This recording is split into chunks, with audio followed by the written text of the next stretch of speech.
정성호 장관은 자신에 대한 사퇴 요구에 대해서 정치적 책임은 지겠지만 사퇴는 않겠다라고 일축했습니다.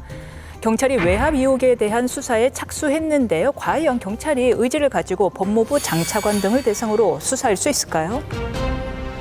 이게 경찰이 수사할 사안인가요? 아니면 공수처가 수사할 사안인가요? 좀 어떻게 되나요? 원칙적으로는 공수처가 딱 이런 사안을 수사해야 되는 겁니다. 그렇죠. 그렇게 해서 공수처장의 독립성을 보장해 놓은 것인데 민주당 편처럼 지금 인식되고 있잖아요. 네. 실제로도 그동안 사건으로 그렇게 해왔고 5년 동안 민주당 관련된 수사가 0건일 정도로 심하니까 공수처가 원래는 이것은 직권으로 이미 수사 착수했다는 보도가 나고 압수수색에 들어가고 이런 게 정상적인 공수처의 원래 모습이거든요. 근데 지금 공수처도 나서지 않는 판국에 신분 보장이 되지 않는 경찰이 과연 청와대까지 대통령실까지 수사할 수 있겠느냐, 그것을 믿기는 어려울 것이고, 저는 이 사건은 어차피 지금 그 노만석 대행이나 이진수 차관도 지금 이 상태로 계속 입을 닫고 가기 어렵습니다. 그래서 어느 정도 사실관계가 나오면은 저는 특검 전국으로 흐를 가능성이 충분하다고 봐요.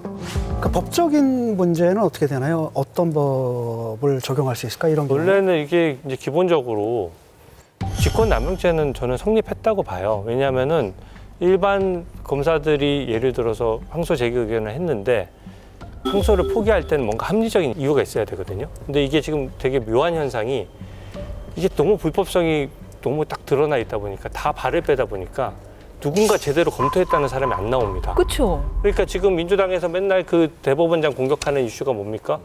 왜 대법원에서 기록 7만 쪽인데 한 달 만에 검토할 수 있었어? 이거거든요. 근데 이 대장동 기록은요, 7만 쪽이 아니라 수십만 쪽이에요. 25만 쪽 정도 네. 그러더라고요. 수십만 쪽에 있는 기록을 수십 명의 검사가 수년간 재판하면서 검토한 결과를 도대체 무엇을 근거로 뒤집었느냐.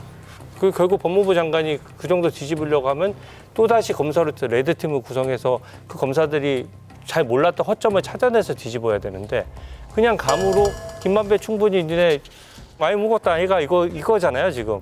그거 하나 가지고 뒤집기에는 직권남용성이 너무 명확하고요. 저는 국고 손실죄도 될 수 있다고 봐요.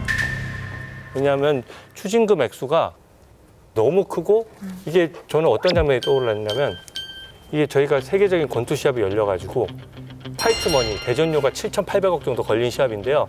3라운드까지 막 우리 팀이 막 이기고 있었어요. 배팅에서 막 이기고 있고 어느 정도 상대방이 KO는 안 됐지만 4라운드, 5라운드 해볼 만하다. 이거는 이길 것 같다라고 하는 상황인데 갑자기 코치가 선수 얘기도 안 들고 신수건 던져버린 거예요. 어머나. 그러면은 그 관중들이 어떻게 느끼겠습니까? 제가 어디 돈 먹었네? 혹은 저쪽 편 드네? 이게 직관적으로 보이는 거거든요. 그러니까 저는 이거는 말이 안 된다는 거예요.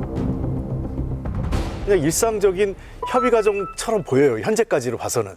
근데 과연 이것이 일정한 수준의 부담이나 압력으로 느낄 수 있겠지만 이게 강압적이고 그 수준의 직권을 남용할 정도의 문제였느냐에 대해서는 해석의 여지가 있는 상황이 분명해요. 그런 측면에서 저는 이 문제는 좀 노만석 차장이 자꾸 저렇게 그 뜬금없는 얘기를 하지 말고 이진수 법무차관하고 어떤 얘기가 있었고 수사지휘권에 대해서는 어떤 요구가 있었는지에 대해서 한번 분명히 얘기했으면 좋겠습니다. 정성호 법무부 장관이 참 노회하고 노련하다는 생각이 들어요. 정성호 장관을 가리켜서 강성 지지층들이 수박 장관이라고 비난하잖아요. 검사들한테 완전히 장악당했다는데 완전히 잘못 알고 있는 겁니다. 검찰을 충분히 장악했으면 이번에 확인이 된 거예요. 정성호 장관이 당근과 채찍으로 검찰을 장악했다고 봅니다. 일단 당근은 보안 수사권 문제죠. 보안 수사권 줄 것 때문에 노만석 검찰총장 대행도 검찰을 지키기 위해서라는 게 뭐예요? 보안 수사권 지키려고 하는 거잖아요. 채찍은 뭐냐면 인사권이거든요.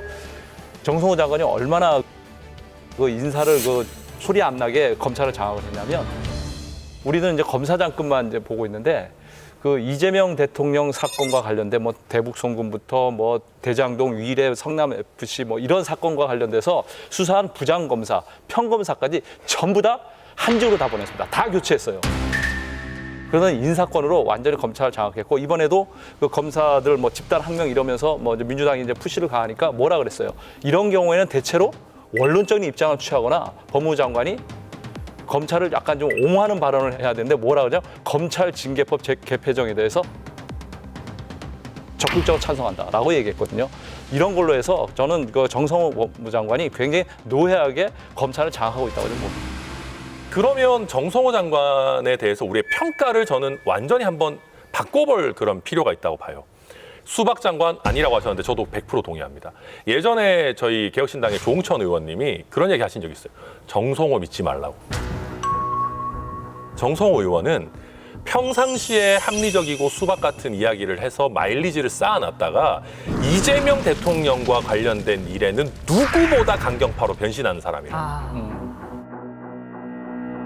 평상시에 마일리지 쌓아놓고 그걸 한 번에 확 쓰는 그런 스타일이기 때문에 평상시에도 이상한 사람이 이상한 짓 하면 약간 그런가 보다 하지만 정성호 장관의 역할 자체가 평상시에는 나름 합리적이고 상식적으로 보이는 그 역할이 있다는 거예요.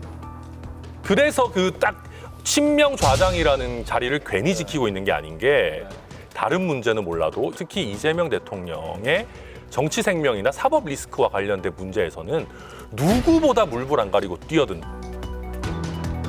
그게 지금 이번 대장동 판결의 항소 포기에서도 나온 겁니다. 본인도 이거 욕먹을 거 알았겠죠. 근데 이 정도는 내가 친명 좌장으로서 평상시에 쌓아놓은 마일리지 털어먹으면서 간다. 그렇게 판단을 한 겁니다.